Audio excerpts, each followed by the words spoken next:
Hello friend, अब BPSC कुछ चंद दिनों में शुरू होने वाला है। तो अब वही पढ़िए जो एग्ज़ाम में इम्पोर्टेंट है। तो वैसा ही क्वेश्चन लेकर उपस्थित है आप लोग के बीच। ये वीडियो आप लोग के लिए बहुत ही महत्वपूर्ण होने वाला है।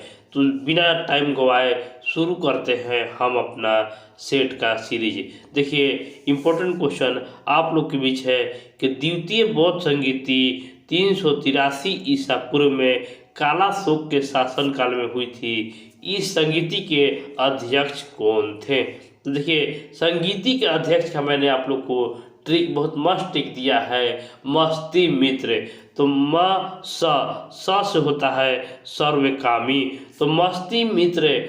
तो वो भी आप लोग वीडियो देख सकते हैं, शॉर्ट वीडियो है, एक बार जरूर देख लीजिएगा। और सभी चारों जो संगीति हुआ था उसका मैंने ट्रिक आप लोगों को दिया है। तो द्वितीय जो संगीति हुआ था उसके अध्यक्ष जो थे वो सब सबाकामी या सर्वकामिनी भी उन्हें कहा जाता था। आगे क्वेश्चन है कि बौद्ध धर्म में पहला विभाजन किस संगीति के दौरान हुआ था? पहला विभाजन जो हुआ था वो किसके विभाजन के समय हुआ था? उत्तर हो जाएगा द्वितीय। ऋग्वेद में बिहार के क्षेत्र को क्या कहकर संबोधित किया गया है? ऋग्वेद में बिहार के क्षेत्र को क्या कहकर संबोधित किया गया है? तो देखिए, बिहार के क्षेत्र को कीकट कहकर संबोधित किया गया है। बिहार के किस स्थान पर ताम्रपाषाण युगीन काले लाल मृदभांड प्राप्त हुए हैं? ताम्रपाषाण युगीन काले लाल मृदभांड प्राप्त हुए हैं। देखिए, मृदभांड जो है वो चिरांद से प्राप्त हुए हैं। बौद्ध साहित्य के अनुसार पावा में चुंद स्वर्णकार के यहाँ भोजन करने के पश्चात भगवान बुद्ध की कितने वर्ष के आयु में कुशीनगर में मृत्यु हो गई थी? देखिए, चुंद स्वर्णकार के यहाँ भोजन करने के पश्चात भगवान बुद्ध को कितने वर्ष में कुशीनगर में मृत्यु हुई थी? तो उत्तर हो जाएगा 80 वर्ष की अवस्था में। और महावीर के विवाह किसके साथ हुआ था? महावीर का विवाह किसके साथ हुआ था? उत्तर हो जाएगा यशोदा। महावीर के पत्नी का नाम यशोदा था।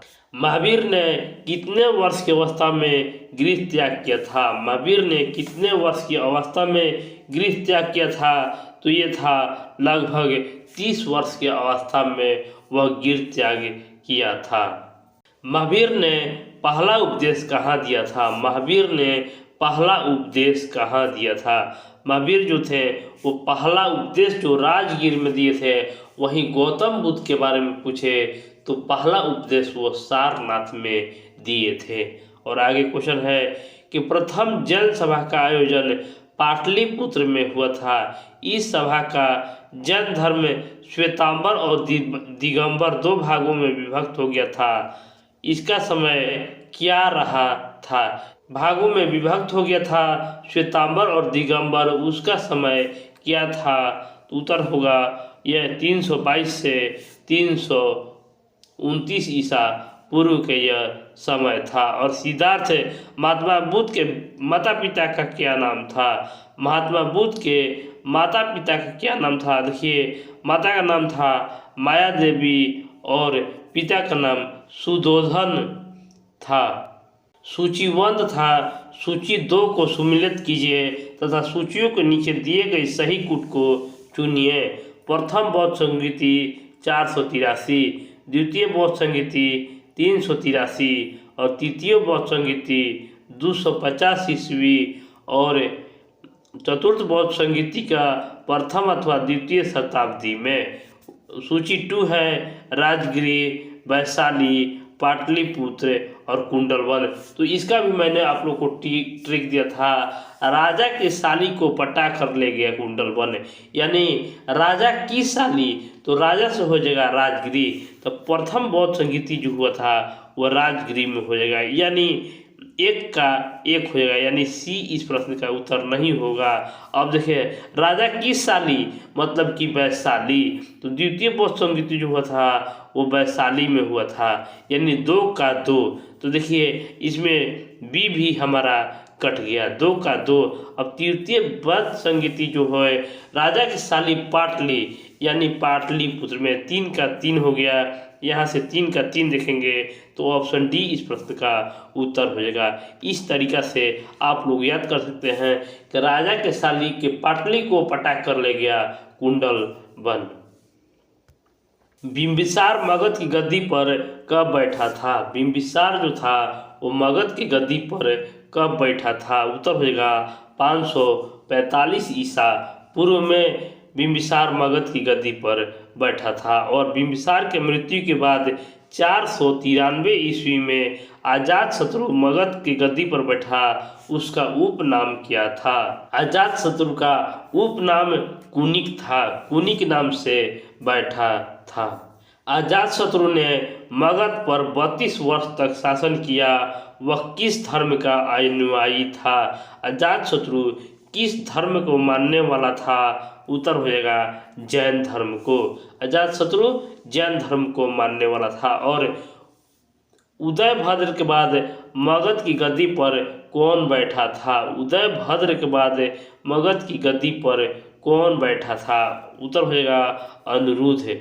उदयभद्र के बाद अनिरुद्ध मगध की गद्दी पर बैठा था। सेल्यूकस ने अपनी पुत्री की शादी हेलेन से किस भारतीय शासक से की थी? सेल्यूकस ने अपनी पुत्री की शादी हेलेन किस भारतीय शासक के साथ किया था? तो ये थे चंद्रगुप्त मौर्य। चंद्रगुप्त मौर्य की मृत्यु के बाद मगध की गद्दी पर कौन बैठा? मौर्य के बाद कौन बैठा था? तो ये हो जाएगा बिंदुसार। चंद्रगुप्त मौर्य के बाद बिंदुसार बैठा था।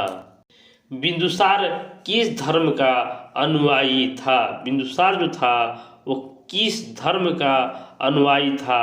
उत्तर हो जाएगा आजीवक धर्म का, आजीवक संप्रदाय का वह अनुयायी था। और अशोक का माता का नाम क्या था? अशोक सम्राट अशोक जो थे उनकी माता का नाम क्या था? शुभद्रांगी था। अशोक के माता का नाम शुभद्रांगी था। अशोक मगध की गद्दी पर कब बैठा था? अशोक जो था ना वो मगध की गद्दी पर कब बैठा था? तो अशोक जो था मगध के गद्दी पर 269 ईस्वी पूर्व में बैठा था। मौर्य वंश का अंत कब हुआ था? मौर्य वंश का अंत कब हुआ था? उत्तर होगा ऑप्शन बी 185 ईस्वा पूर्व में मौर्य वंश का अंत हुआ था। भारतीय इतिहास में भारत की पहली राजधानी होने के गौरव किसे प्राप्त है? भारतीय इतिहास में भारत की पहली राजधानी होने का गौरव किसे प्राप्त है?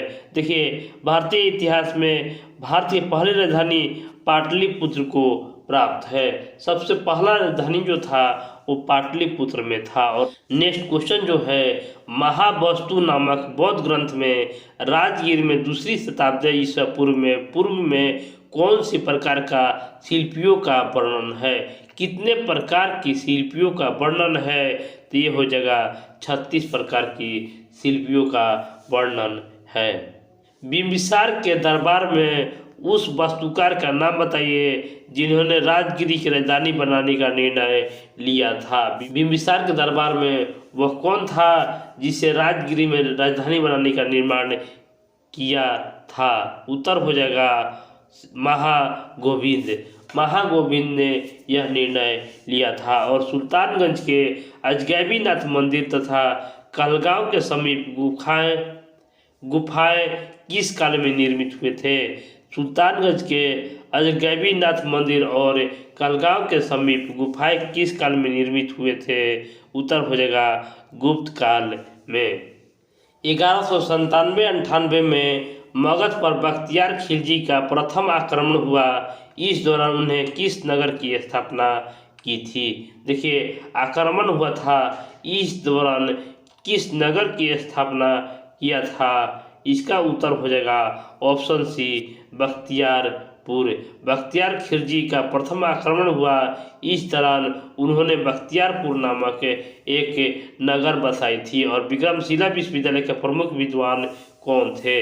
विक्रमशिला विश्वविद्यालय के प्रसिद्ध प्रमुख विद्वान कौन थे? तो ये विक्रमशिला विश्वविद्यालय जो गोपाल के द्वारा यह बनाया गया था, उसमें प्रसिद्ध विद्वान जो थे वह दीपांकर थे। विक्रमशिला विश्वविद्यालय को नष्ट किसने किया था? विक्रमशिला विश्वविद्यालय को नष्ट किसने किया था? तो उत्तर हो जाएगा बख्तियार खिलजी ने। विक्रमशिला विश्वविद्यालय को बख्तियार खिलजी ने नष्ट किया था। और बिहार के प्रथम तुर्क आक्रमणकारी बख्तियार खिलजी का मुकाबरा कहाँ है? बख्तियार खिलजी का मुकाबरा कहाँ है? उत्तर हो जाएगा इमादपुर में।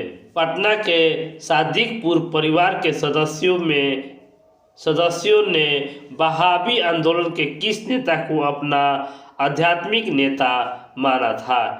किस नेता को अपना आध्यात्मिक नेता माना था? उत्तर हो जाएगा सैयद अहमद बरेलवी को। रेवेन्यू काउंसिल ऑफ पटना के अध्यक्ष कौन थे? रेवेन्यू काउंसिल ऑफ पटना के अध्यक्ष कौन थे? उत्तर हो जाएगा option C, James Alexander. Bihar में स्थायी बंदोबस्त कब लागू किया गया था? बिहार में स्थायी बंदोबस्त कब लागू किया गया था? उत्तर हो जाएगा 1793 ईस्वी में। अंग्रेजों ने बिहार में फौजदारी प्रशासन अपने हाथ में कब ले लिया था? अंग्रेजों ने बिहार में फौजदारी प्रशासन अपने हाथ में कब ले लिया था? उत्तर हो जाएगा 1790 ईस्वी में। सारण जिले के 1866 ईस्वी में 2 भागों में बांट दिया गया दूसरा भाग क्या कहलाया? सारण जिले को 1866 ईस्वी में 2 भागों में बांट दिया गया, दूसरा भाग को क्या कहा गया? उत्तर हो जाएगा चंपारण कहा गया। और भारत में वहाबी आंदोलन का प्रवर्तक सैयद अहमद बरेलवी पटना कब आए थे? पटना कब आए थे? उत्तर हो जाएगा 1821 ईस्वी में। सैयद अहमद बालाकोट के युद्ध में 1831 में शहीद हो गए। इसके बाद पटना के उत्तराधिकारी कौन हुए? इसके बाद जब शहीद हो गए इसके बाद पटना के उत्तराधिकारी कौन हुए? तो इसका उत्तर जो हो जाएगा विलायत अली और इनायत अली, 2 भाइयों ने। वहाबी आंदोलन का प्रमुख उद्देश्य क्या था? वहाबी आंदोलन का प्रारंभिक मुख्य उद्देश्य क्या था? उत्तर हो जाएगा मुस्लिम की सामाजिक एवं धार्मिक दशा में सुधार के लिए वहाबी आंदोलन का प्रमुख उद्देश्य था। और तिनकठिया प्रथा को कब अंत कर दिया गया था? तिनकठिया प्रथा को कब अंत कर दिया गया था? तो ये था महात्मा गांधी के द्वारा 1917 ईस्वी में तिनकठिया प्रथा को अंत कर दिया गया था। बिहार में 1857 ईस्वी के विद्रोह के समय पटना का कमिश्नर कौन था? 1857 के समय पटना का कमिश्नर कौन था? इसका उत्तर हो जाएगा विलियम टेलर। और बिहार प्रांत के पृथक करने की मांग किस पत्रिका में सर्वप्रथम की गई थी? बिहार प्रांत को पृथक करने की मांग किस पत्रिका में की गई थी? ये हो जाएगा बिहार टाइम्स। इसने अंग्रेजों से गिरफ्तारी से बचने के लिए आत्महत्या कर ली थी। किसने अंग्रेजों से बचने के लिए आत्महत्या कर ली थी? यतीन दास, प्रफुल्ल चाकी, खुदीराम बोस या इनमें से कोई नहीं। तो इसका जो उत्तर हो जाएगा ऑप्शन बी, प्रफुल्ल चाकी जो थे वह अंग्रेजों से बचने के लिए आत्महत्या कर ली थी। और खुदीराम बोस को फांसी की सज़ा कब दे दी गई थी? खुदीराम बोस को फांसी की सज़ा कब दे दी गई थी? देखिए 14 वर्ष की उम्र में फांसी की सज़ा दी गई थी। उत्तर हो जाएगा 11 अगस्त 1908 ईस्वी में खुदीराम बोस को फांसी की सज़ा दी गई थी। ढाका अनुशीलन समिति के किस संप्रदाय ने भागलपुर में क्रांतिकारियों को प्रशिक्षण दिया था? ढाका अनुशीलन समिति के किस संप्रदाय ने भागलपुर में क्रांतिकारियों को प्रशिक्षण दिया था? उत्तर हो जाएगा खेती नाग ने यह प्रशिक्षण दिया था। और भारतीय राष्ट्रीय कांग्रेस का 28वां सम्मेलन कब और कहाँ पर संपन्न हुआ था? उत्तर हो जाएगा 1912 ईस्वी के पटना के बांकीपुर में 28वां सम्मेलन संपन्न हुआ था। कांग्रेस का 28वां अधिवेशन पटना में हुआ था। इसके अध्यक्ष कौन थे? देखिए ये क्वेश्चन और भी आ चुका है। इसका उत्तर होगा RN मधोलकर। RN मधोलकर पटना के बांकीपुर में अधिवेशन का अध्यक्षता किए थे। और पटना में होम रूल की स्थापना कब की गई थी? पटना में होम रूल की स्थापना कब की गई थी? उत्तर हो जाएगा 16 दिसंबर 1916 ईस्वी को पटना में होम रूल की स्थापना की गई थी। बिहार का पहला अंग्रेजी अखबार द बिहार हेराल्ड का प्रकाशन गुरु प्रसाद सेन के द्वारा कब किया गया था? गुरु प्रसाद सेन के द्वारा कब किया गया था? उत्तर हो जाएगा 1875 ईस्वी में। श्वेत सैनिक विद्रोह जो स्वयं अंग्रेज सैनिकों द्वारा वेतन तथा भत्ते के लिए किया गया था, यह विद्रोह कहाँ हुआ था? देखिए श्वेत सैनिक विद्रोह जो हुआ था वेतन और भत्ते के लिए हुआ था, यह विद्रोह कहाँ हुआ था? उत्तर हो जाएगा मुंगेर में। प्रसिद्ध व्याकरणाचार्य पाणिनि कहाँ के निवासी थे? पाणिनि जो थे वो कहाँ के निवासी थे? उत्तर हो जाएगा मनेर के। बिहुला बिहारी के कथाओं से संबंधित चित्र किस शैली में बनाए जाते हैं? बिहुला बिहारी के कथाओं का संबंधित चित्र किस शैली में बनाए जाते हैं? उत्तर हो जाएगा मंजूषा चित्र शैली में। तो इस वीडियो को आप लोग लाइक शेयर और सब्सक्राइब करना ना भूलिएगा। धन्यवाद।